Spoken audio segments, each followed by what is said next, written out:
Okay, hello everyone. It's 1 minute past 7, so we'll make a start. I'll just read from the usual crib sheet and then we'll dive into the items.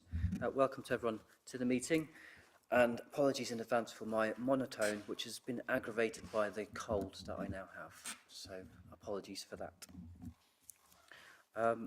This is a public meeting and members of the public and press are permitted to report on the proceedings.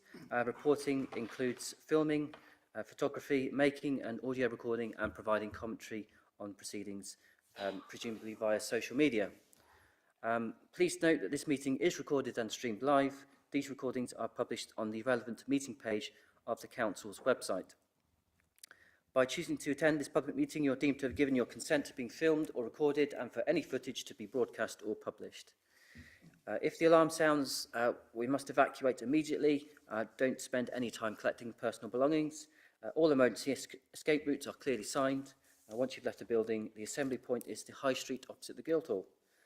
Members and other speakers are reminded to use their microphone when speaking. And apologies to everyone who's watching. I'm sure there are millions of you. My name is Neil Lawrenson, and I'm the chair of tonight's meeting. Okay, thanks for bearing with me on that one. Do we have any substitutes at this evening's meeting? Yes, Chair, we have Councillor Riaz for Councillor Barnes. Thank you. I did wonder where Councillor Barnes was. Thank you very much. Any declarations of interest? No. Fantastic. Okay. No public participation. I've not been notified of anyone wanting to speak. So in that case, we'll move straight on to item number 4, which is the minutes of the meeting on the 24th of September. I'll take it page by page. So any points of accuracy or matters arising, we'll take those in a pair. Page 1. Just to make draw attention to point 12, there was a reference to the meeting before September's meeting. I just want to thank Margaret for circulating the information. It is in your inbox. We did check. It was sent on the 8th of October, so that email has been sent. Thank you very much, Margaret. Page 2.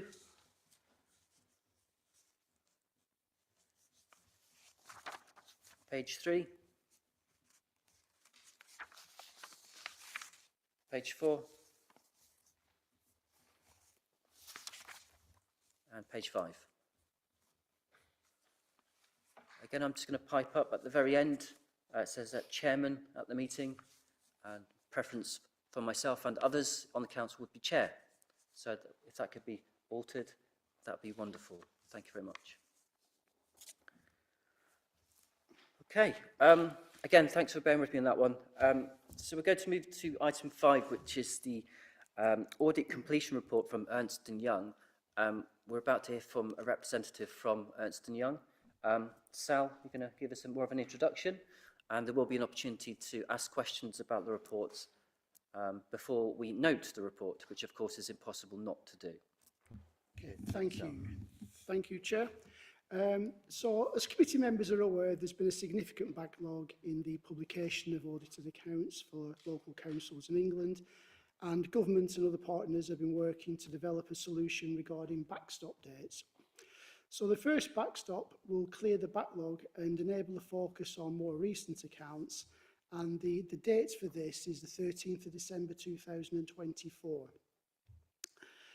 The attached completion report at Appendix 1 helps us to enable this to be achieved. So it's been accepted that to meet backstop dates, some local authorities will need to publish final accounts with less confidence than usual, while some auditors will need to issue audit opinions by the deadline without obtaining the usual level of evidence, and this is a case for Worcester City Council. So Hassan's here from Ernst & Young, and he's going to take us through the appendix, which is the completion report, which is in essence the findings reports from EY. So through you, Chair, are you okay, Hassan? Thanks, Sal. Yeah, over to you, Hassan. Yeah, thank you, Chair. So on the agenda is our audit completion report. Members will be aware from the last meeting that about the reset dates, which Sal has just outlined. So within the executive summary, provides some context in terms of the national context in relation to the reset dates and the proposals to issue the backstop date and to clear the backlog and to be able for local authorities to move on to subsequent audit dates. And also within the report, we provide a summary of the local context in terms of where we're at on the audit of Worcester and the disclaimed opinions which we'll be issuing for the 21-22 and the 22-23 audit. Within the report, there are a number of communications which we're required to undertake in line with auditing standards, and they're outlined within the report. That includes communicating our planning intentions, the materiality levels which we would have applied for the audit, the summary findings, confirmation of our independent position. It also includes within the report the proposed the opinions which we'll be issuing on the in respect of the disclaimed audits, and also in the report we have completed the procedures in respect of our value for money responsibilities. So they are reporting on the criteria which are set by the National Audit Office in terms of arrangements for financial sustainability, informed decision making, and use and the economic efficient and effective use of resources. So that the results of that work's outlined within section 4 of the audit completion report. Members will be aware that at the previous meeting we brought our interim BFM report for the committee's consideration, and the what is outlined in section 4 is consistent with what's already been communicated to the committee. So rather than doing a page turner in respect to the report, I'm just happy to take any questions which members may have. So as I said, members will already be aware of the position and the key findings in terms of value for money.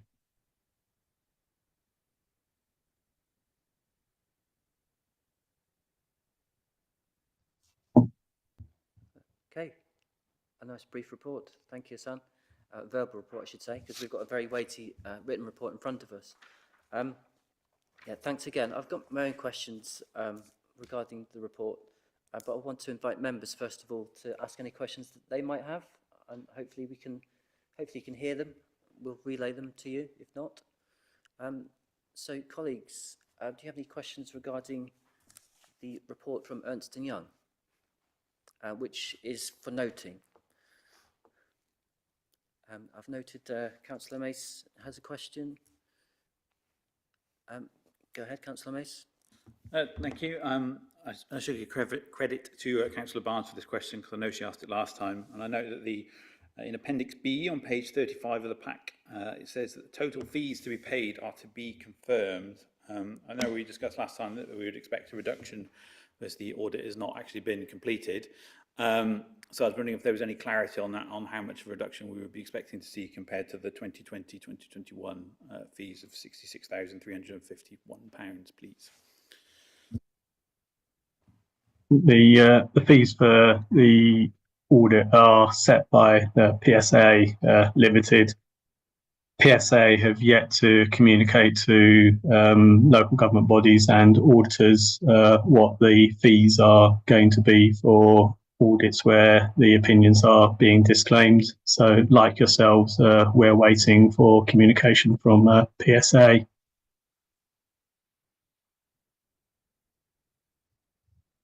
Okay, that's the answer. I'm going to follow up on that and ask when we might know the figure. Is it going to be this side of Christmas? It's really not in my my gift to come up with a timetable. As I said, we're waiting for PSA. So PSA have said they'll be communicating at some point. Some of us were maybe expecting that communication to happen sooner. We're still waiting for it. And in terms of when that might be, it's probably best if you're to communicate with PSA to ask them, what the position is going to be in relation to to the audit fees and the scale fees which they set, and when they might be communicating out to the sector. Okay, thank you for that response. Any further questions? Councillor Riaz. Thank you, Chair. Is that right? I'd like to question. Hassan, you put in your opening letter to us that you weren't able to. Let's have a look.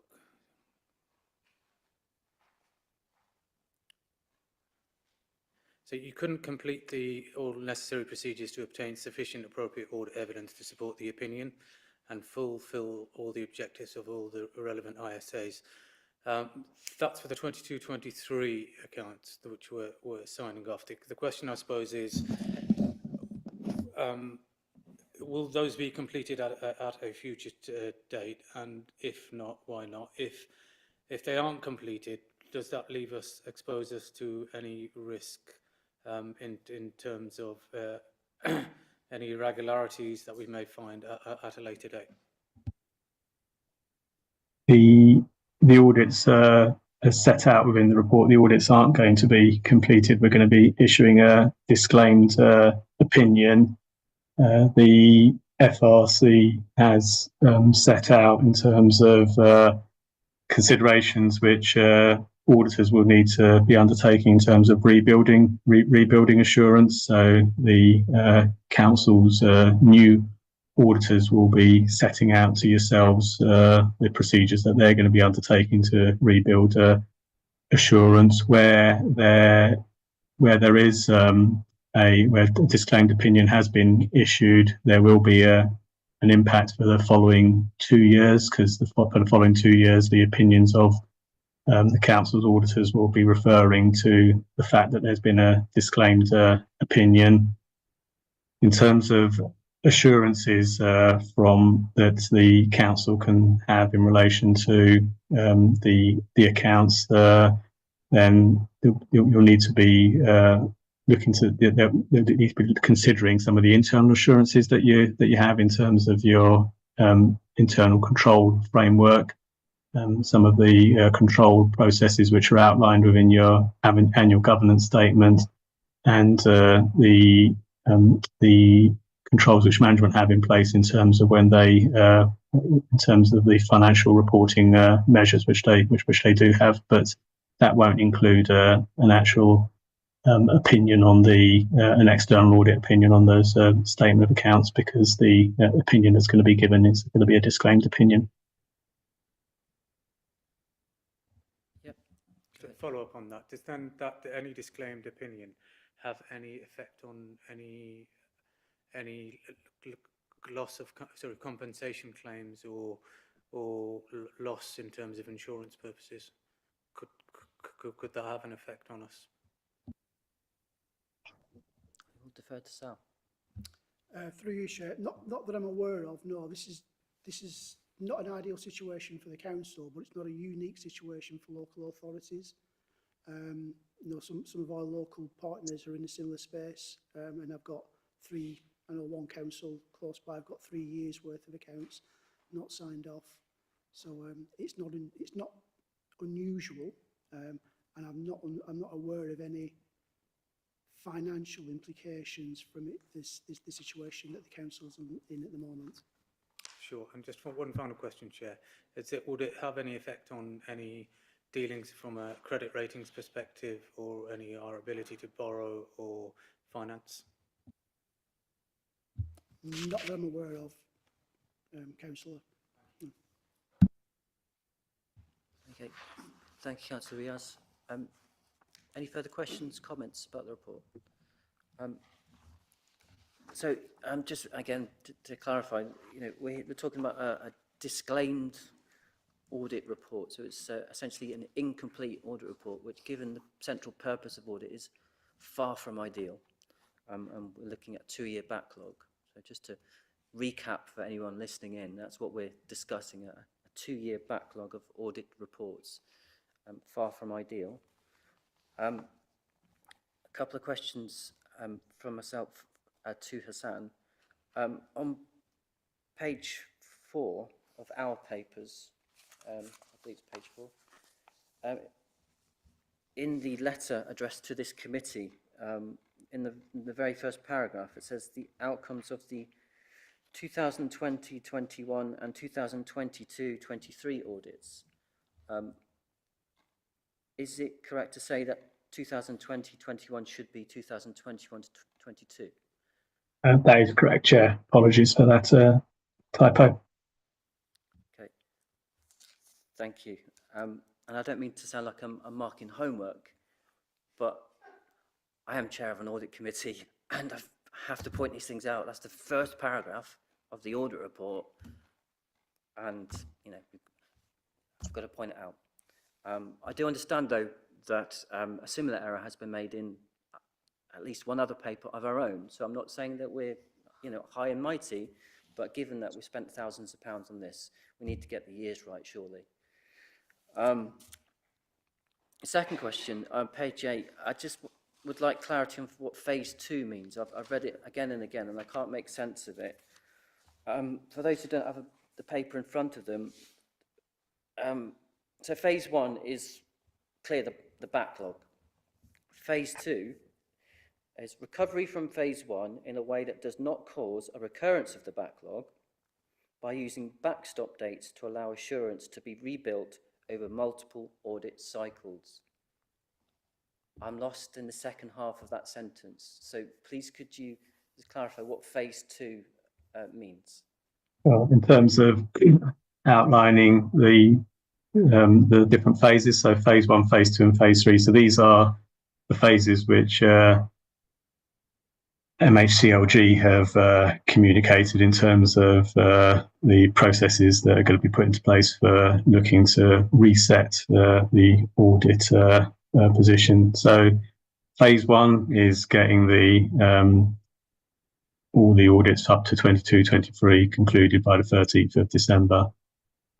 Phase 2 is looking to move on to the 23-24 external audit, undertaking that audit with an aim to getting that completed by the next backstop date, which is the 28th of February for 23-24. So MHCLG have outlined a series of backstop dates by which so the aim of having the backstop dates is to have a date by which audits have to be completed, or if they're insufficient work to complete the audit, then again, external auditors may well be issuing a similarly disclaimed opinion, so that you can eventually start moving on to the audits being undertaken within the correct timescale, which auditors and local government bodies all would like to happen in terms of the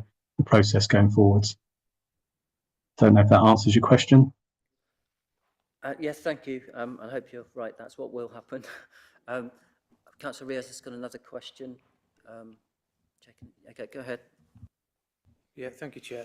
Just a point Hassan mentioned earlier in terms of handover to new auditors. I'm assuming that a proper handover will be done, and that actually the new auditors won't start from year 0 again or from scratch, because obviously we've spent a considerable amount of money and time in terms of our existing auditors. If that handover is done, where will they the new auditors pick up from? And how much is it going to cost extra to complete the work that our previous auditors should have done? It's a very reasonable question. I defer to Sal on that one. So we have actually got our external auditor on the call at the moment, our new external auditor, Assets. But my understanding is they will be looking at 23-24, which they're looking at now, works being undertaken now. Because 22-23 has not been finalised and audited completely, they are in effect starting with some vagueness in terms of are the opening balances correct, and that's something that they'll need to take into consideration. They'll do the audits the best they can, but we won't get an unqualified audit opinion for 23-24. They'll go into 24-25 with some more certainty around the closing balances for 23-24 and do the audit on all the activities for 24-25, and they'll have some more certainty. But I'm not sure when it comes to the 24-25 audit whether they're going to be in a space to give us an unqualified opinion at that time either. It will depend on, I suppose, what comes out of the audit. Thank you, Councillor Riaz. Okay, I think that's all our questions. Thank you, Hassan, for being beamed in from Manchester.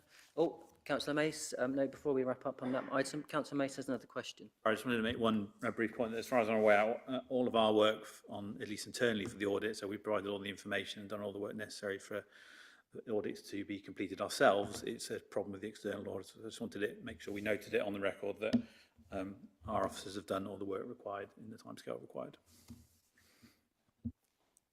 Yes, thank you. Not least because the press is in the room. So thank you very, very much, Councillor Mace. I'm sure officers will give you a pat on the back later on as well. I mean, there's a letter that's referred to later on in the agenda which summarises that what's just been said. You know, the council officers, thank you so much, have done what we have to do. And we're working with partners in good faith, hoping that they will do what they need to do, and here we are. So I won't dwell on that point. So we're just noting the report from Ernst & Young, which we'll refer to in the next item anyway. So all those in favour of noting Ernst & Young's audit completion report?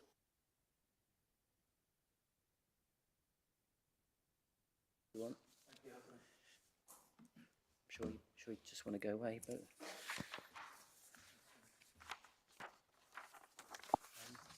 Okay. Bear with me. So it's on 2 pages. So, agenda item 6, which I've lost, my covering piece of paper. Bear with me. Anyone else got page 6?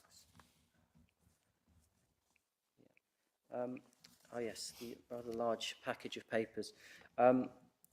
So there are a couple of approvals regarding the accounts for 2021-22, and 2022 to 2023. Of course, as we've just discussed, these aren't final accounts. These are, what's the word, disclaimed accounts. So I'm going to hand over to Sal at this point, and of course there'll be an opportunity to ask any questions. Thank you, Chair. So picking up where we've just left off, I suppose, we are in an unusual place for the council. We've currently got 3 sets of accounts that are still open, 2 of which are with us tonight to get over the line, really. So we've heard from our external auditor, Hassan, and what he said. This isn't an ideal situation, and the way to get the situation resolved is for us to sign off the accounts by the backstop dates, and then we can continue to focus on future activities. So for both sets of accounts, work has been undertaken by the auditor, but unfortunately not enough for them to complete the audits, and therefore both the years are going to be disclaimed. These disclaimed accounts still have to be approved as part of the requirements to meet the deadline. So for the 2021-2022 statements of accounts, these were originally presented to the committee on the 20th of September 2023, and the draft statement is included as Appendix 1. The 2022-2023 draft statement of accounts was presented to committee at the last meeting on the 24th of September 2024, and the detail is included as Appendix 2. As both sets of accounts have been presented previously, I'm not proposing to go through them in detail, but the accounts are produced in the format that is stipulated by SIPFA in accordance with the relevant sections of the Local Government Act. There's narratives within the statements of accounts on financial performance during the year and on non-financial performance as well. And of course, as committee members are aware, the core statements consist of the comprehensive income and expenditure statement, the movement in reserve statement, the cash flow statement, and the balance sheet.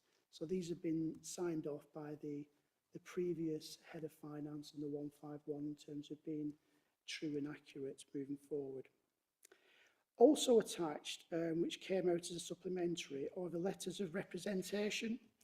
And with these, as the committee is more than aware, the auditors are required to obtain written representations from management in respect of matters that could affect the council's financial position as reflected in the financial statements, and this is known as a letter of representation.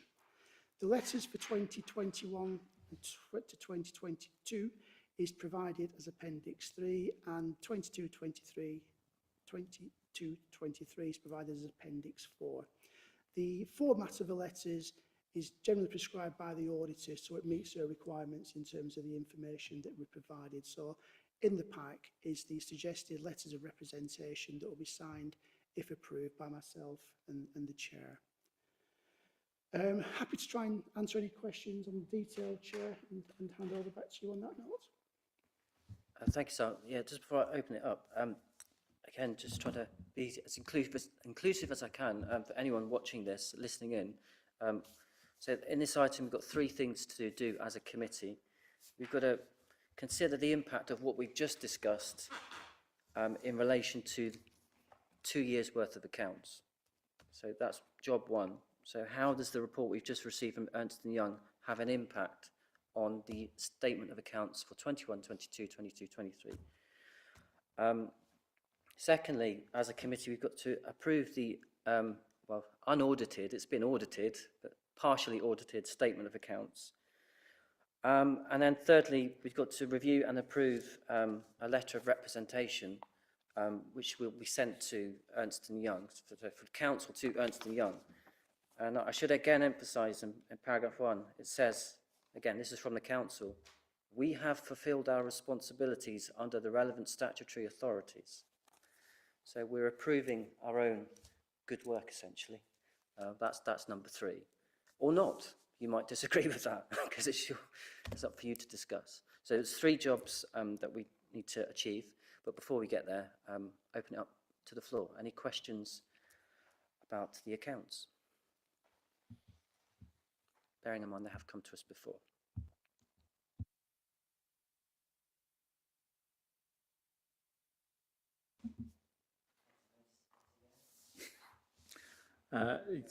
As you spoiled earlier, there is a date incorrection in the 22-23 accounts on page 178 of the pack. At the first paragraph, it says the statement of accounts summarises the council's transactions for the 2022-23 financial year and its position as at 31st of March 2021, and I think that should be 2023.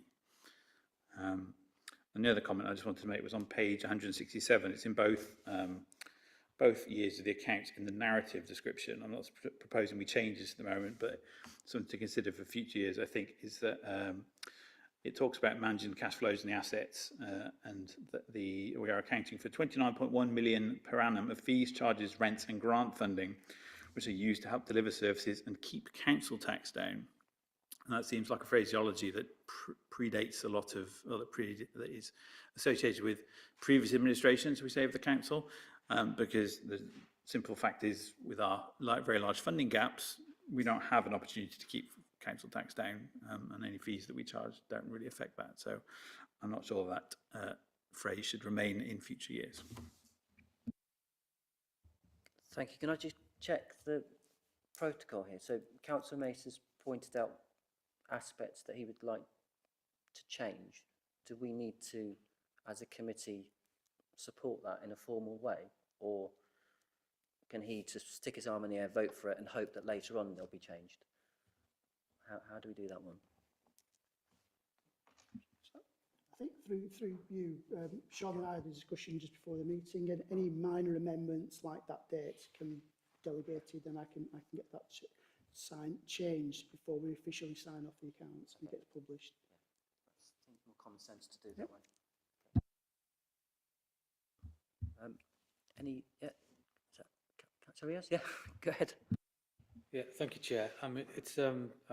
Thank you for the report. It's a massive report, and I just want to kind of bring to your attention actually how much we do deliver as a council In this, for a small council, we certainly do pack a punch to the amount of services that we actually deliver and what we deliver well.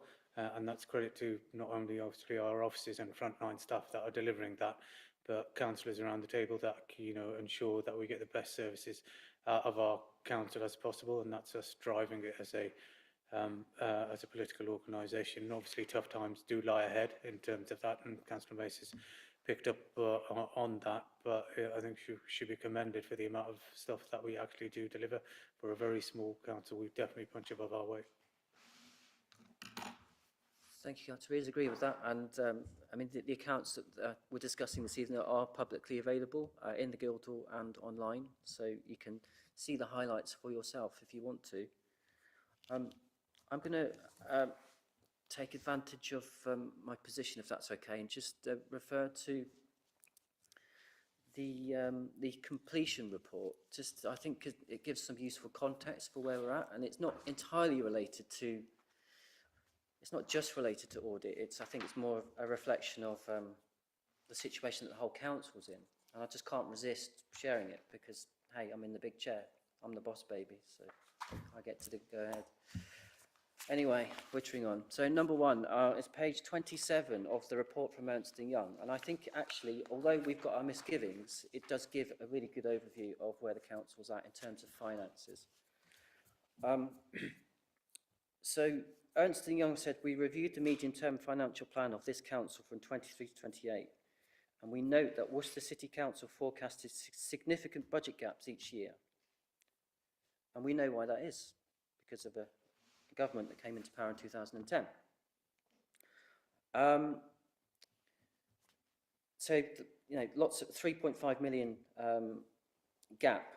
Following the medium-term financial plan issued and approved 2 years ago, and some improvements were noted in the forecasted medium-term financial plan, which showed that the forecast budget gap for each year was reducing, which again is a reflection on the work of, I would say, officers in particular, for looking at how we can save money and generate more money. And indeed, in 23-24, the council was reporting a surplus of £500,000. I mean, how many other councils across the country could say that? Councillor Mace is frowning at me. Maybe many. I don't know. He will tell me after this meeting, presumably. But again, I'm just giving the context and credit to this council for doing what it can in a situation of massive cuts. Ernst & Young then go on to say that we're satisfied that proper arrangements are in place for the previous 2 years of accounts to enable the council to plan and manage its resources to ensure that it can continue to deliver its services. So maybe that alleviates some of your concerns, Councillor Riaz, about the impact of these accounts on the future. But then the stinger is, however, as outlined, the council is projecting wider budget gaps for the future years. So I just couldn't resist saying thank you, everyone. But, you know, and even Ernst & Young have acknowledged that we are doing well. But, you know, I just, particularly as the press is here, we are looking at cuts that we are trying desperately to overcome. And I think it's worth using my opportunity and using my chair position to remind the wider public that that's the situation we're looking at, and we're trying desperately to overcome it. So apologies if that sounded like a party political broadcast, but I do think reminding people of the challenges we face in terms of cuts is worth doing. So thanks for bearing with me on that. Councillor Riaz, you can come in again. Yeah, thank you, Chair, for giving some history and some context to how we've reached that position, and in particular noting that actually in one of the years we had a £500,000 surplus. If we knew our budget positions going forward and our forecast was as gloomy as it was currently now, you would have thought a prudent administration at that time would have made good use of that money and put it away for a safe rainy day, which we're kind of expecting. I mean, these are all about political choices people make with the money that we have. I'm glad to be part of a administration now that is prudent, that values the public purse and has to make the tough choices in order for our frontline services to be kept going, rather than spending any windfall in a in a haphazard and inconsistent way with what we currently know as a current administration. So I think that's an important point to make of how we use the public purse's money. Of course, these are political choices, and each political administration will make their own choices, but an administration or a council that is out to look after its public and its city tends to make some more prudent choices than have been made in the past. Thank you, Councillor Reid. I'm glad you said that, because actually I was taking quite a lot of credit away from councillors. You're absolutely right. Political choices enacted by officers, you're absolutely right to point that out. So thank you.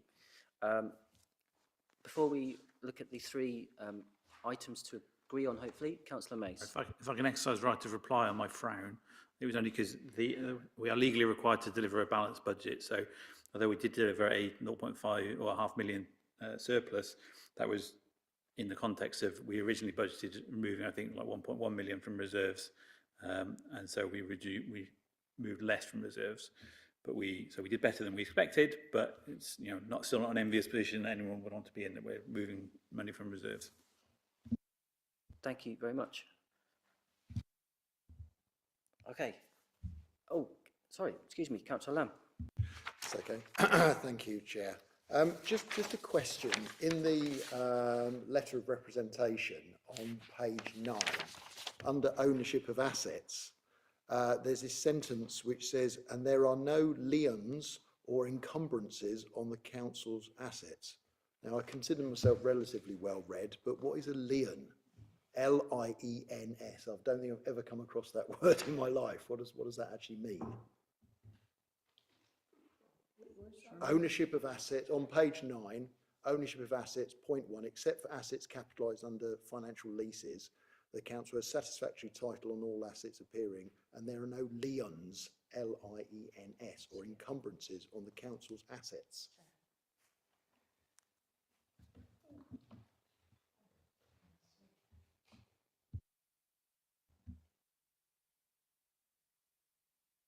Through you, Chair. Yes, I know this is a third-party author report, but I must apologise because that is not plain English. A lien is a charge, so some sort of charge against, so you pledge your asset and give some sort of debt which could be secured against the asset. And obviously we have freehold title to these amazing assets and we have no debt against them. So, but apologies, it's not a plain English word, and I appreciate somebody else's report, but we should have picked that up. Yeah, I'm all for that type of question. Thank you, Councillor Lamb. Okay. Thank you, Sal, again, for introducing that item. So should we take it one by one? So the first responsibility is to decide whether we consider or have considered the impact of Ernst & Young's completion report on the statement of accounts for 2021-2022 and the following year. So all those in favour of having considered the impact of that report on these accounts? It's actually possible to not do that, but anyway. So the next one is a proper actual decision. Do we approve the so-called unaudited statement of accounts in the form appended to the report that Sal gave, having considered the completion report and the external auditor opinions on the accounts for the 2 years already mentioned? Yes or no? Yes. Thank you. Sorry, I should have said all in favour. And, well, we have reviewed the letter of representation just by virtue of that last question, but do we approve the letter, which is identical, obviously, because it covers 2 years? All those in favour of approving the letter of representation? Thank you.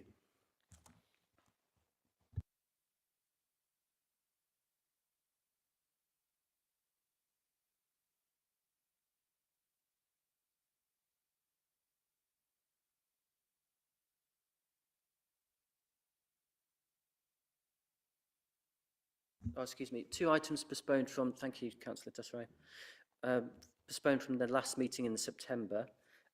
It's an internal audit progress report, it's the first one, and it's going to be introduced by Chris Green, glad to have you here this time. I understand that you're prevented from coming to the last one through reasons you hadn't planned. Once you've presented the report, obviously we'll open it up to a debate. Thank you. Thank you, Chair. So, as the Chair mentioned, this is a deferred item from last time, but given the time that's elapsed, we're taking the opportunity to update the progress report. It is a routine report, business as usual, on the progress of internal audit against its annual plan of work. The report itself is a new design, so any feedback would be welcome from members. And this is to support the committee in fulfilling its role in overseeing the work of the internal audit function. It's covered on pages 271 to 284 on the agenda pack. You'll see that we've issued 3 final reports, 2 draft reports, 2 assignments are in progress, 8 are at the planning stage and 3 are not yet started.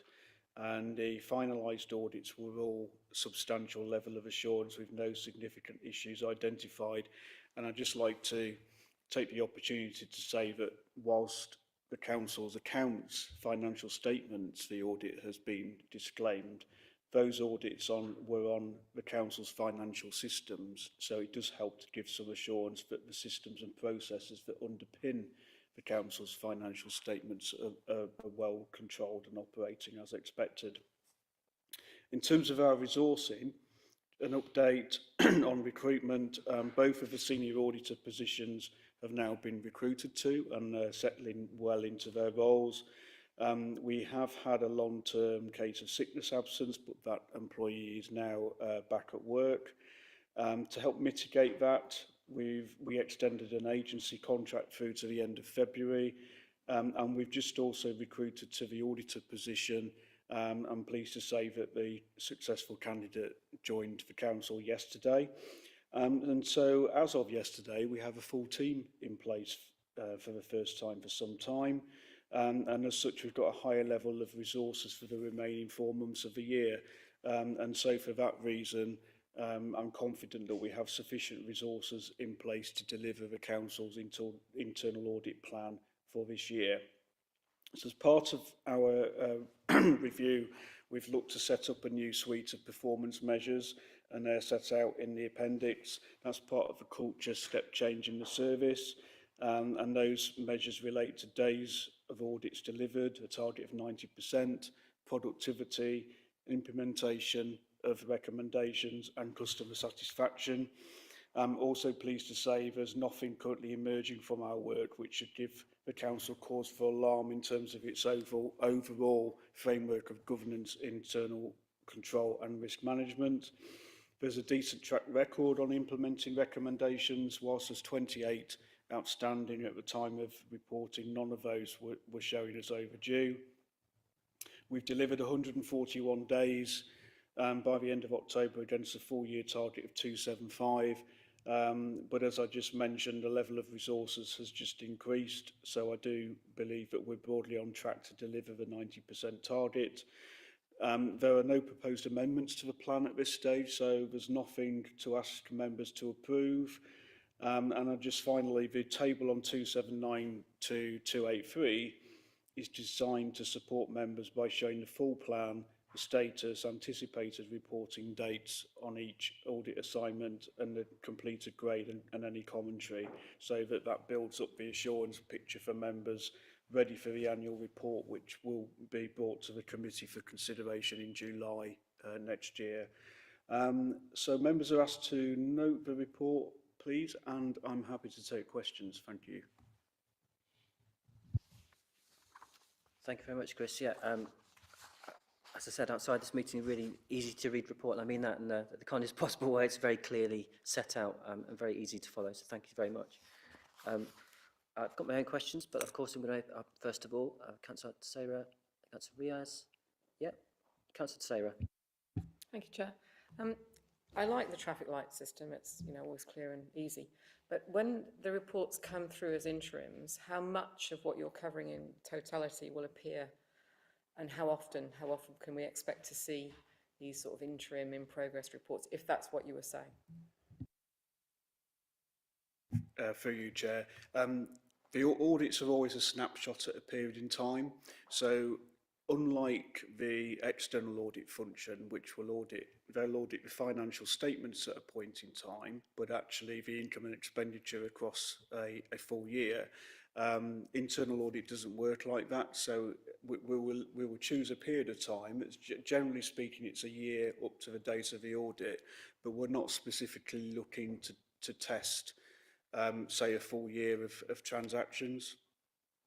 So sorry, Chair, I didn't quite mean that. I meant of all the things that you'll be reporting upon, how many of them are expected to come to be reviewed or reported on at any given point? Okay, thank you. But all of the reports come to, but yeah, so all of the work that we do will be reflected in the annual report. Thank you. You want to come back on that one? Sorry, I'm still not quite clear. About the frequency of... I've possibly misunderstood what you said. I understood you to say that you would give interim updates to committees. Yes?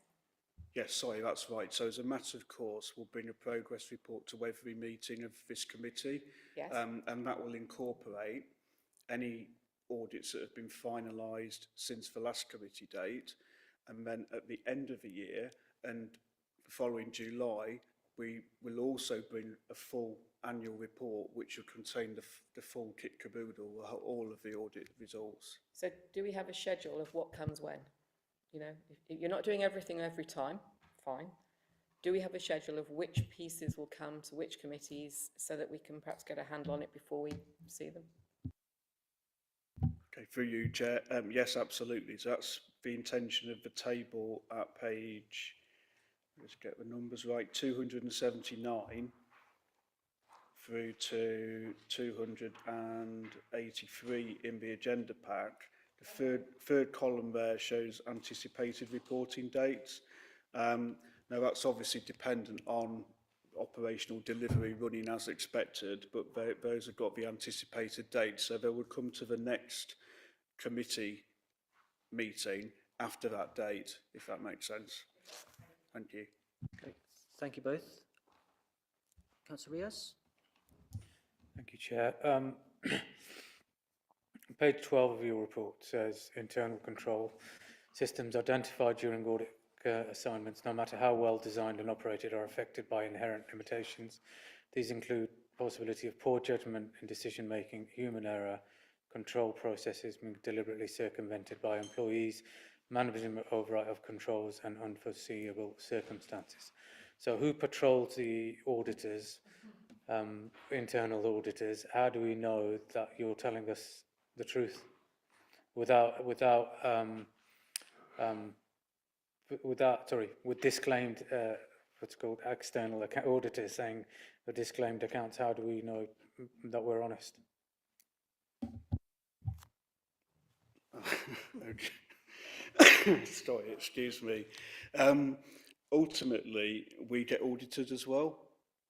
So the other report that's on the agenda, which is the external quality assessment, is a requirement of the public sector internal audit standards to evaluate our efficiency, and they will undertake a number of checks as part of that process, and that's just been done, and included in that is things like reviewing our files, looking at arrangements for managing delivery, looking at our arrangements for ensuring compliance with those standards. So that's the ultimate kind of fail-safe, and obviously I have no involvement in selecting who does that audit.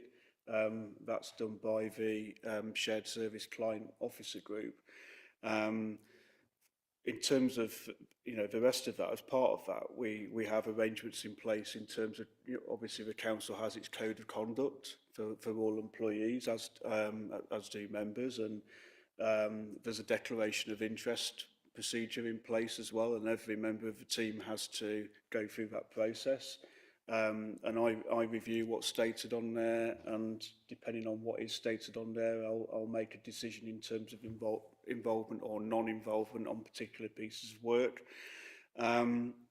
And also in relation to my own position, that would be reviewed by the corporate director and section 151 officer, and if there are any such conflicts, then, you know, there'd be appropriate redress. Thank you, Chair. I was kind of referring, I think you touched upon it, Chris. It's about obviously external, it's auditors do audit to you. So do you have from auditors from Malvern or Woodhaven come in and inspect? Thank you, through you, Chair. So that is actually an option, and some councils have actually followed that approach. However, we've chosen not to, and I think that's the right way of doing it. So one of the potential pitfalls of doing it that way, whilst it doesn't really cost anything other than the resource of the people involved, is that it could create a sense of you marking your own homework. What we did is have a completely independent external third party who undertook that work. And as I say, I mean, actually the provider was selected before I came here, but I'm separate from that process. That's a matter for officers and ultimately this committee. Thank you. Thank you. Yeah, it's a reasonable question, who audits the auditors, but I want to know who audits the auditors, who audits the auditors. I think that's a real question in the room, isn't it, really? It's endless. So any further questions about the internal audit progress report, which was deferred from the September meeting?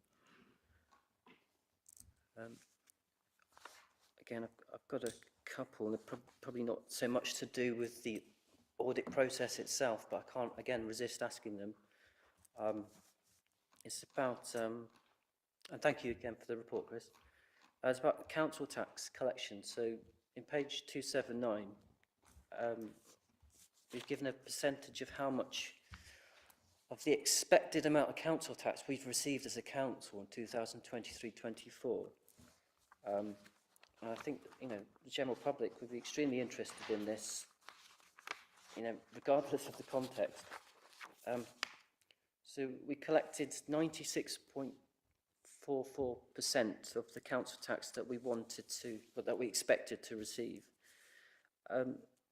So two questions related to that figure. Just off the top of your head, how does that compare to councils in the UK? And what are we doing as a council to chase outstanding council tax? Thank you, Chair.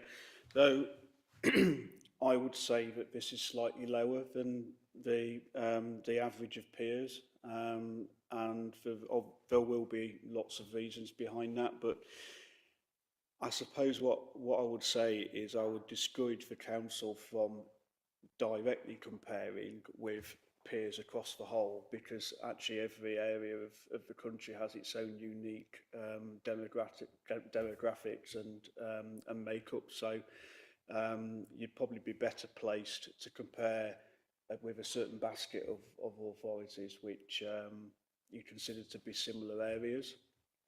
So that's the first thing, and I can see Sal put his hand up, so he possibly wants to add to that. In terms of recovery, obviously members will appreciate that during the pandemic, recovery action was essentially put on hold for quite some period of time, and that was perfectly understandable because resources were stretched and resources were deployed elsewhere.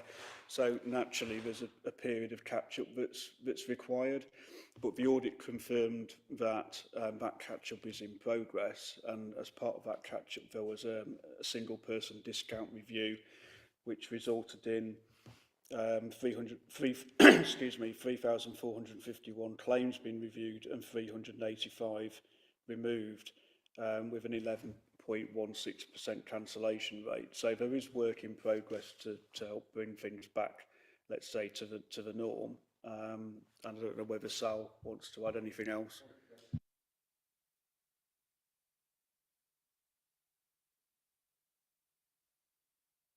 So adding a bit of context to what Chris has said then, Chair, thank you. This question got raised in the P&R committee when the committee was looking at the Q2 performance outturn on tax collection, and we are part of a shared service in revenues and benefits, as Chris's report alludes to, and we're always 1 or 2% behind the other two councils in terms of collection with business rates and council tax, and that's been a historic factor or a historic issue situation for a number of years, and gone back, and we did discuss this at the 151 meeting where we're looking at the performance. My understanding is it's always been that way, and it's down to the sort of social and economic sort of makeup of Worcester compared to Wychavon and Malvern. So we have more of a transient population, more of a student population. So some of our resident base is sort of significantly different. But we do budget in accordance with what we expect to collect. So we don't set our budget sort of out of kilt with what our collection rates are. But it's quite it is a sort of a complicated area to investigate. I think in terms of recovery, all the councils have a similar recovery process in place, and if the committee in its role as sort of those charged with governance would be wanting to understand what that recovery process is in more detail, it's probably something we can organise at a future meeting. We can get the manager of the revenue shared service to come and present what those procedures are, if that would give a level of assurance. Thanks. So just before I bring you in, Councillor Rears, I'm just going to look to the committee. Are you in favour of someone from Revenues and Benefits to come and maybe give a presentation about how truly difficult it is to claim that, to retrieve the council tax? Because I personally would actually like to have that information to empathise with the battles that they have trying to get council tax into the council. And if it's a 10-minute, 20-minute presentation at this committee, that'd be wonderful, I think. Okay, we'll sort that one out later. Sorry. Just wanted to comment on that. I think it would be really useful, because one of the things that I find very interesting about the report, where you've got it green and you're saying as an internal auditor you're very happy with the council tax system. The anecdotal, and it is only anecdotal evidence as a ward member, is I've got a number of residents in my area who've created concerns about it from the other side of the process. So I think it would be useful to understand both sides, not just us about getting the money in, but also about the experience that of our residents when they're being asked for money. Because I've had 2 or 3 anecdotal issues which I've had to raise when Shane was here because of the experience of residents. So I think it would be useful to see it from both points of view. Yeah, absolutely agree. Thank you. Sorry, Councillor, thank you. That's okay. Thank you, Sal, for that explanation. And I think I was going to raise some similar points in terms of what have happened at obviously PNR and the points that were raised around that.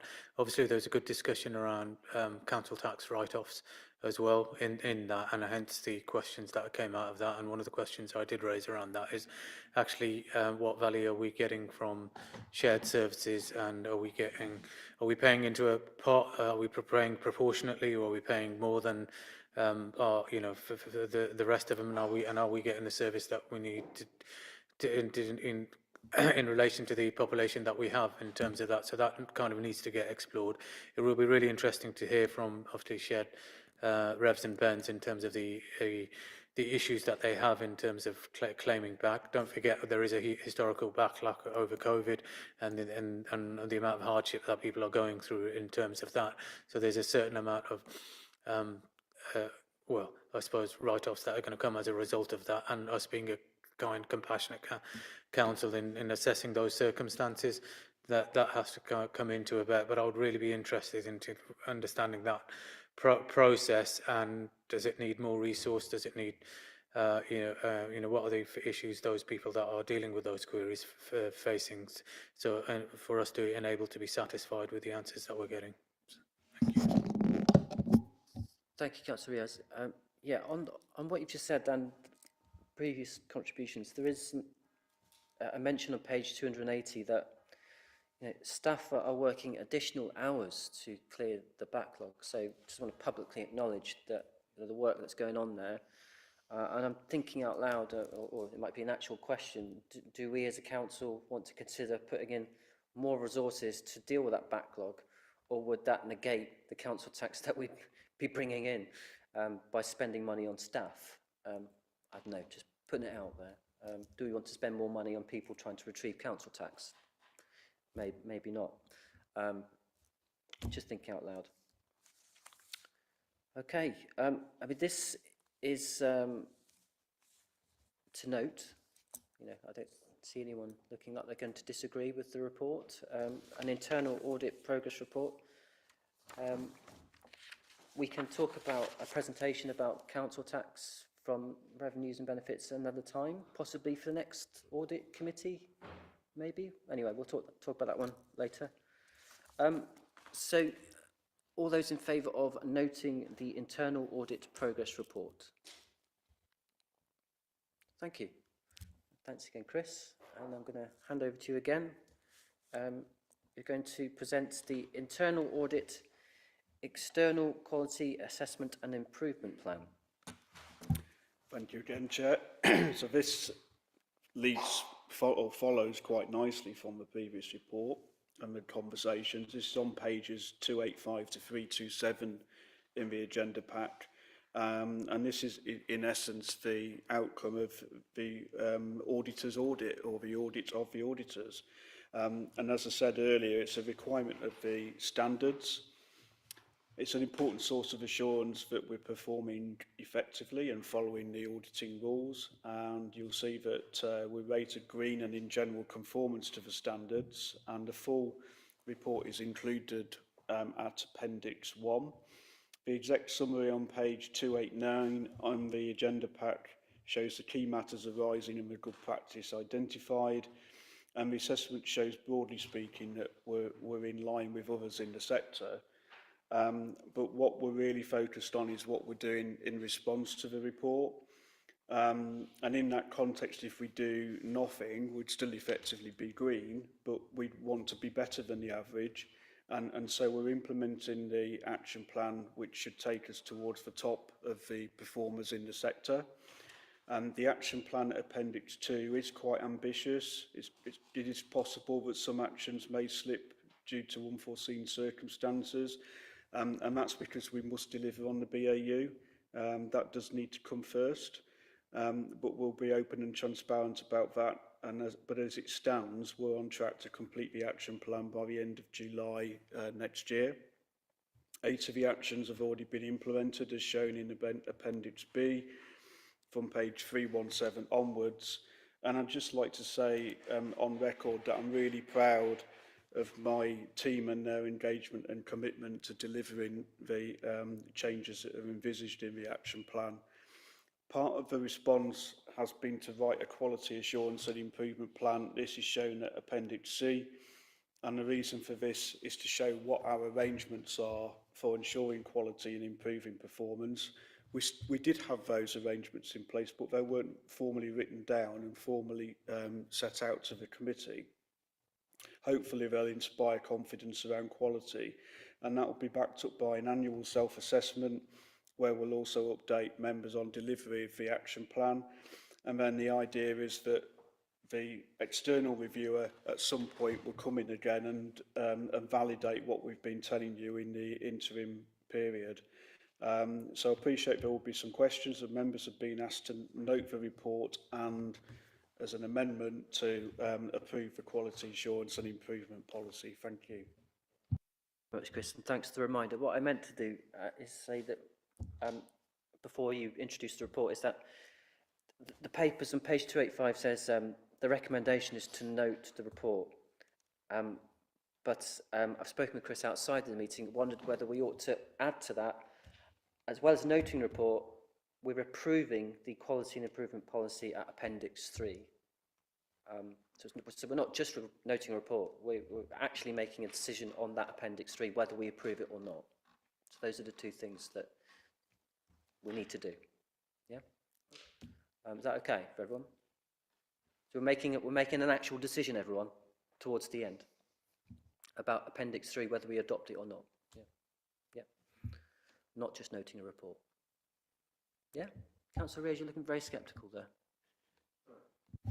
The item is for noting that, right?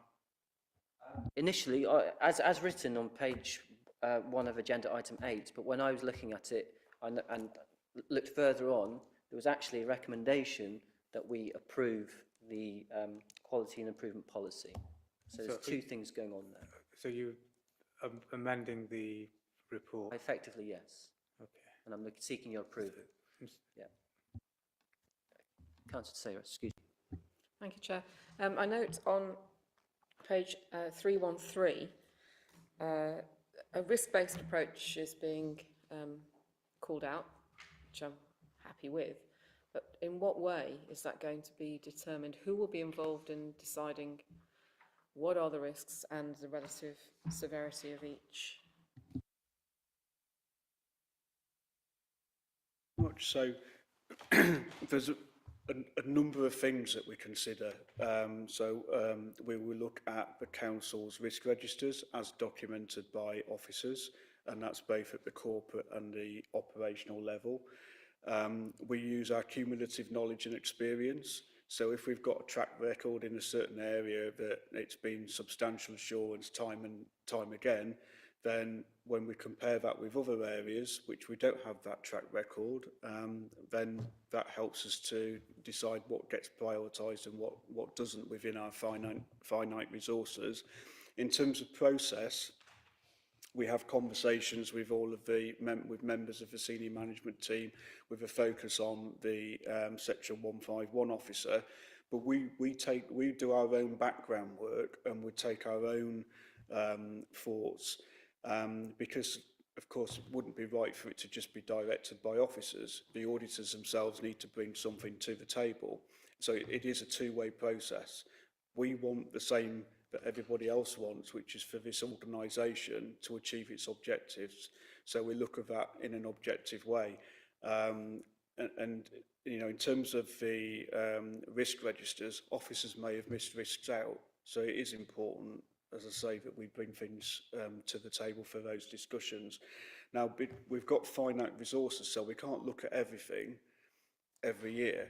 So what we're doing behind the scenes, and this is part of the response to the EQA report, is we'll be building up what's called an audit universe. And that essentially lists all, it sounds grand, but it essentially lists all of the areas that we could potentially audit. And then against that, we'll look at the risk, so what's on the risk registers. We'll look at the results of previous reviews, and we'll do assurance mapping, because we're not, internal audit isn't your only assurance provider. External audit obviously we've had issues or matters over the last few years, but you know, in normal BAU circumstances, you get assurance from external audit, and there may be other assurance providers that the council has.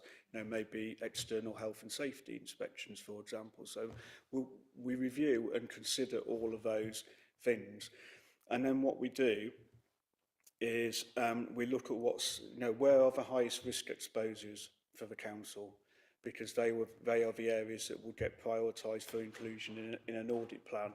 Now, we also have to consider the standards.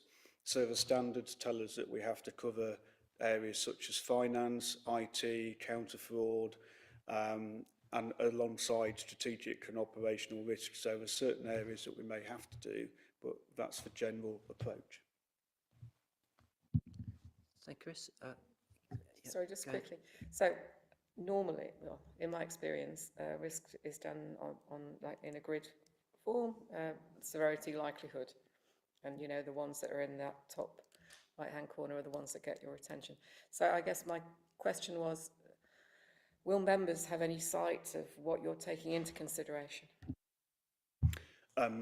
Yes, I'm happy to confirm that. Now, that hasn't been the case previously, but the committee is the gatekeeper, and the committee approves our proposed plan of work. And so with that in mind, what I will do when I bring the annual plan forward for consideration by members, I will show transparently what's been selected for audit, what hasn't, and the basis for either selecting or not selecting. And then it will be it's within this committee's gift to say, actually, Chris, we would rather you not do that one this year and do that one instead, because we consider that particular area to be of a higher risk. Now, I might, depending on the discussion and the points made, give a recommendation one way or another, but just want to reassure you that you will absolutely have the full picture, and you'll be able to see how the plan has been put together. Thank you. We've got Councillor Rees, then Councillor Mace. Thank you, Chair. Since you're asking us to approve something, I'd like to understand on the graph on page 310, how are we supposed to interpret it?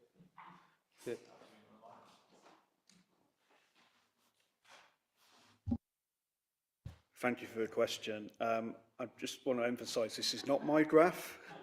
Um, so the numbers at the bottom are showing the numbers of the standard. The public sector audit standards are numbered. So 1,000 is the number of a standard, 1,100, 2010, 2020, and so on and so forth. The number at the left-hand scale shows us where we're currently sitting. So our worst is established, which is at 2050, and that's to do with things like assurance mapping, actually, that we've just been talking about. And 3 is at the top, so you see we've got a few 3s in there as well. But yeah, it's not my graph, unfortunately, so there's not much else I can say. Thank you, Chris. Thank you for the question, Councillor Rears. Before I bring you in, Councillor Mason, 2 of my questions were, what does that graph mean? And the other question was, what does the other graph mean? So, you know, can we, it's a serious question, can we feed back to the people who conducted the audit to present things more clearly? Because, you know, it defeats the point of an audit and governance committee if we can't understand the graph. You know, without wanting to lay it on too thick, you know, if we're all puzzled by it, then there's something wrong with the graph, I think, or both graphs. So, yeah, just a minor blip, but yeah. Okay, thank you, Chair. Thank yes, you. I'm happy to share that feedback. Thank you. Councillor Mace.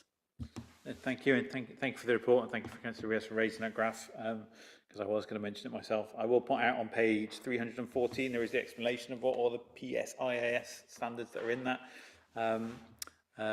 axis are, but yes, it's not very hard to read. My main point was going to be on page 312, the summary stakeholder feedback. So, you know, an initial reading of the table shown there with an average of 92%, you would look at that and think everything's fantastic. But I think the last line is the one that kind of ties all the other points of audit together about good practice and ideas from other organisations is shared through audits, day-to-day contact meetings or other engagement methods. And that's the one where we have scored significantly worse than all the other points. So my question on that is, what parts of the improvement plan will help us in deal with that, please? Through you, Chair, thank you for the question. So I think the first thing to say is we don't think we're fantastic, but we want to be fantastic, and we hope very much that that's our direction of travel. That's where we're aiming to be, and we are absolutely focusing on the areas of improvement. Some of this had already actually been addressed. So the plans for 2024-25 included some shared reviews on areas such as workforce development, risk management, and constitution compliance was one, and cyber security. And the intention is very much to do that sharing of knowledge and good practice. The only thing I would say is that it's not always the case that shared service partners want each other to see each other's reports, so that will be a conversation that takes place when the reviews have been completed. In terms of the remaining actions, there's one on competency action 1, and these are sort of relevant to that and relevant to the assessment on that 2050 code that we've been talking about. And that's around the development of the audit universe, and considering stakeholder expectations, which is action 4 on page 321.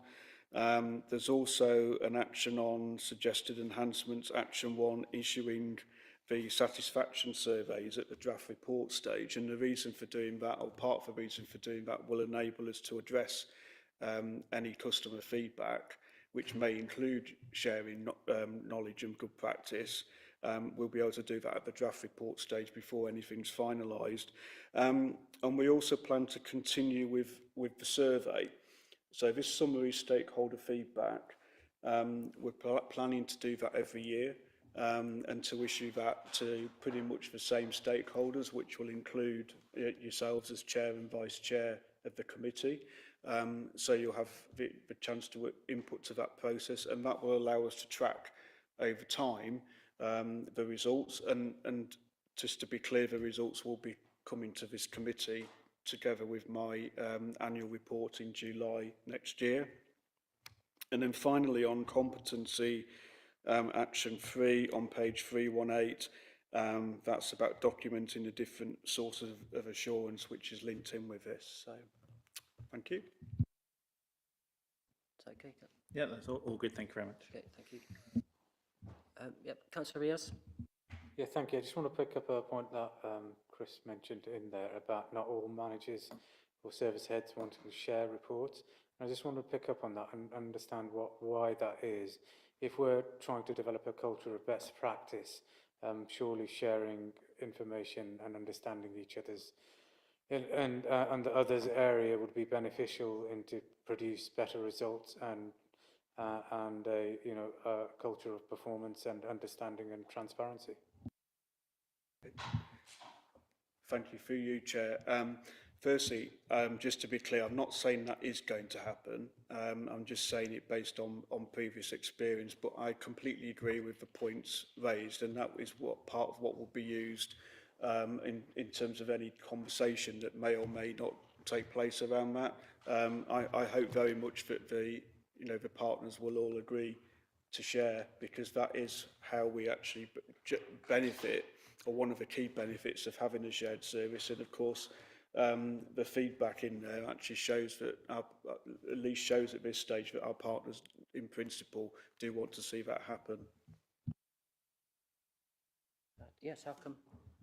I think to add to that as well, what I'm aware of, having gone to a couple of meetings, is that the FDs who are involved in the partnership all speak to each other about the quality of the audits and the issues that they've experienced or are dealing with. So there's a discussion that goes on at a different level to sort of sharing formally within the committee, but it is addressed within the officer environment separately. So there's a level of assurance, and that's with the statutory officers. So if there's any issues, then the statutory officer will bring it to the attention of other statutory officers and the council as a whole.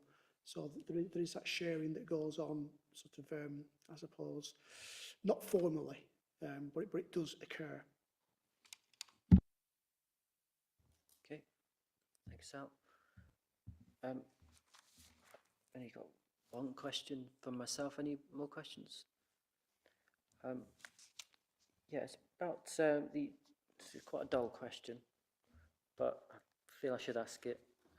Page 305, there's mention of new global internal audit standards which apply from the 1st of April 2025.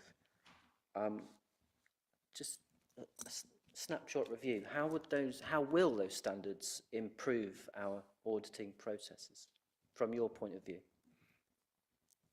I think the key thing, really, the key area of change is mandating the alignment between the work that we do and the body or the organisation's risk management framework and risk appetite. I think one of the challenges is going to be that there aren't many councils that actually have formally stated anywhere what their risk appetites are. They generally tend to be very low, but it's often not written down anywhere. So it is going to be a challenge for us as internal audit to tick that box, if you like, of being fully aligned with the organisation's risk management framework and risk appetite. What we are doing through the action plan is, now going forward, all of your audit reports will look a little bit different, because we're going to be saying, in terms of the likelihood and impact, they will be aligned with Worcester City Council's likelihood and impact. Up until now, we've had our own kind of low, medium, high prioritisation. We've been able to apply that across the whole service. Going forward, they'll all be different, because they'll be aligned with the council's own risk management framework. But that, to me, is a key line of challenge from these global standards that make it more of a challenge for us to comply with them, perhaps, than with the public sector internal audit standards. What I'll also say, there's a couple of things. I'll bring a report to this committee before April, which will mean it will need to come at the next meeting, which will summarise those standards and the implications for Worcester City Council, what that really means for the internal audit service. But just to provide some reassurance, implementing the actions in this EQA action plan, they've got one eye on those global standards. So by implementing this action plan will be an awful long way towards ticking those boxes in those new standards. The area I'd be concerned about is in relation to risk appetites. Okay, thank you very much. Any further questions or comments? No. So again, just using my position to hopefully clarify things a little bit further than they already have been. So we're noting the report on the external quality assessment and improvement plan, and we're hopefully going to approve that plan. I just want to draw attention for people watching, listening in, to paragraph 3.3 on the first page of the covering report. So public sector internal audit standards require that an independent external quality assessment of the internal audit service is completed every 5 years. So that's what we have to do. An external quality assessment has just been completed, May this year, and the results confirm that the service, so Worcester City Council's audit service, is operating in general conformance to the standards, which I should emphasise is the highest grade. Doesn't sound it. If I was told that, yeah, if my teacher said that to me at school, that was in general conformance to the standards, I wouldn't boast about it to my mum and dad. But apparently it means brilliant. So just thought I'd highlight that's where we're at in terms of our internal audit. Worcester City Council has been classified as great. Thought that'd be helpful. Anyway, so do we both note the report and approve the quality and improvement policy as detailed in Appendix 3? All those in favour? Okay, thank you. Thank you. I believe that's us done, but any other business? I've not been notified of anything. Any last minute surprises? No. Well, thank you very much, colleagues, for your time, and have a safe journey. Thank you.